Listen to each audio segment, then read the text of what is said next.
Okay, guys. So far, we've only talked about what functions are, and I also want to talk about today how we write them using what we call function notation, okay? So first off, let's talk about what a function is.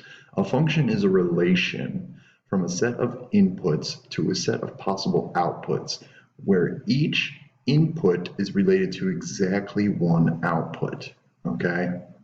The way I think of a function is kind of like a machine, or in this case, a rule or a process, okay? We take an input, we put it through this function, and after it goes through that rule or a process, it spits out an output, okay? In the Desmos, the first rule that you had was you gave an input of a number. The function was it would subtract 10 from it, and it would output that number that you inputted just minus 10, okay? Every input that you had only one possible output, which makes that a function, okay? Now, we looked at functions in three different ways. We looked at it using coordinates or ordered pairs, okay? What we need to do is we need to check the x value, okay? First thing we need to do is look at all the first numbers in our parentheses. Those are our x values, the ones highlighted here. And we're going to look for a repeat. Notice 10, -2, -6, 5, 8, -11. None of these are repeating, so each input has only one possible output, making this a function, okay? Now, if we check this other relation down here, we'll notice that two of the inputs, okay, are the same number. If we notice that repeat, we need to check their outputs, okay? Notice, sometimes when we input -7, we get out a +4. Sometimes when we input a -7, we get out a 7, okay? This input has two possible outputs. As soon as it has more than one possible output, it is not a function, okay? So for coordinates, look for that repeated first number and then check and see if its second number is different. Now, if we're talking about tables, it's basically the same thing, except for everything's organized a lot better for you, okay? So you'll see over here in the one labeled function, all of my x values are different, okay? I don't even need to check to make sure my outputs are different because each input is different. We have no repeats. Over here, you'll notice -3 and -3 are being repeated here, okay? Let's check their outputs. One output is 7, one output's 14. This is not a function because -3 has two possible outputs, okay? Again, look for those repeats. So for coordinates and tables, you just need to check your x values and see if they repeat. If they do repeat, check your outputs for those repeating values and see if they are the same. If they're the same, then it is a function. If they're not the same, like in our example here, then it's not a function. Now, the last way we're going to look and identify functions is through graphs, okay? With graphs, we need what we call the vertical line test, okay? If we notice a vertical line intersects more than one point on a graph, then we can say that this is not a function, okay? So let's look at this picture on the right first.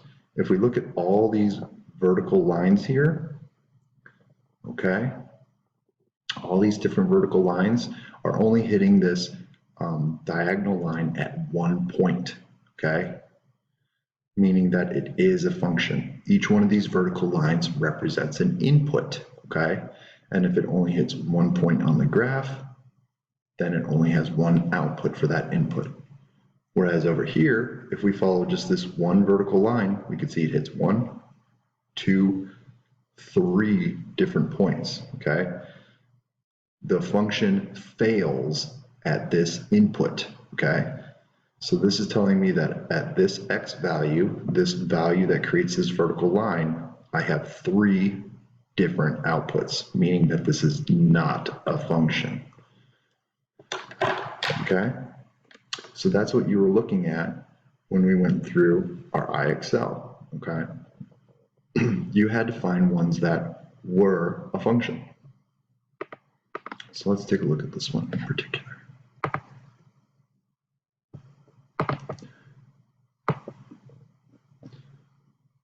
Okay, so if we look at this one, you'll notice my first one here, if I draw one vertical line, I'm hitting here, here, and here, okay? That is not a function because it has 3 different outputs for that one input. Here,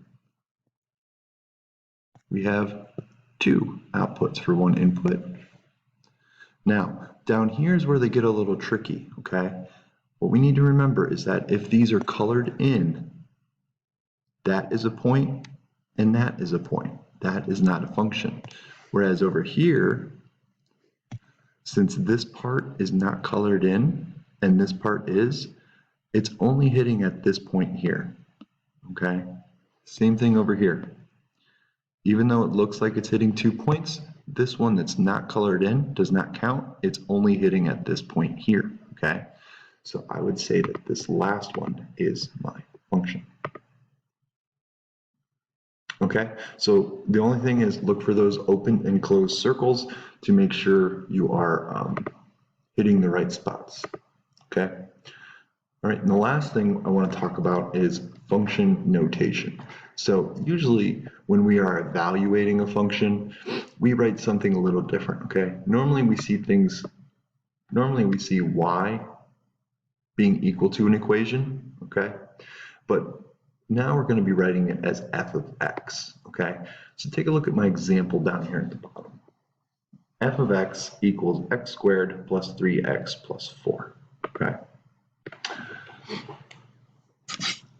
F of x equals x squared plus 3x plus 4.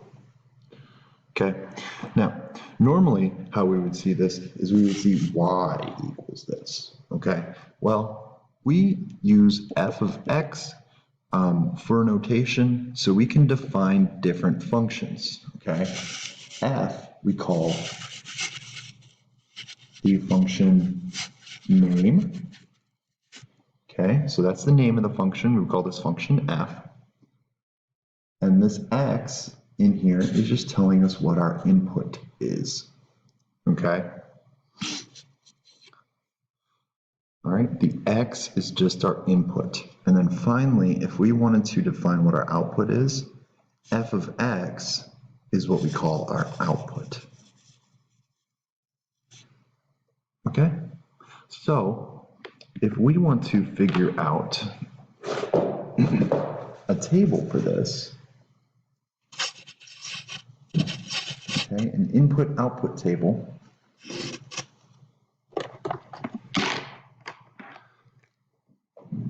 we'll write it like this, where we have our different x's we're going to try, and then our outputs are going to be f of x, okay? So let's try 0. Now, if we wanted to find out what our function is when x equals 0, we would write it like this, okay? This is telling me that anytime I run into x in my function f of x, I put a 0 in for it, okay? So this would be 0 squared plus 3 times 0 plus 4, or just 4. Okay? If I wanted to do 1, I would do f of 1. And any place where I see 1, or anytime I see x, I'm going to put a 1 in there. So instead of x squared, it's going to be 1 squared plus 3 times 1 plus 4. 1 squared is 1. 1 plus 3 times 1 is 3. So that's 4 plus 4 is 8. Okay? So this is what we mean by function notation, okay? It just means that we, instead of writing y, we write f of x. And if we want to what we call evaluate a function at a certain input, we write it like this. This tells us that this function is being evaluated at 0. and then we just put in 0 wherever we see x. What I should have done here is put parentheses around the 0, okay? We'll talk about why the parentheses are important when we go through the practice on this. Okay, guys? So hopefully this clears up some stuff about functions for you. Make sure you answer the few questions, and I will see you next time.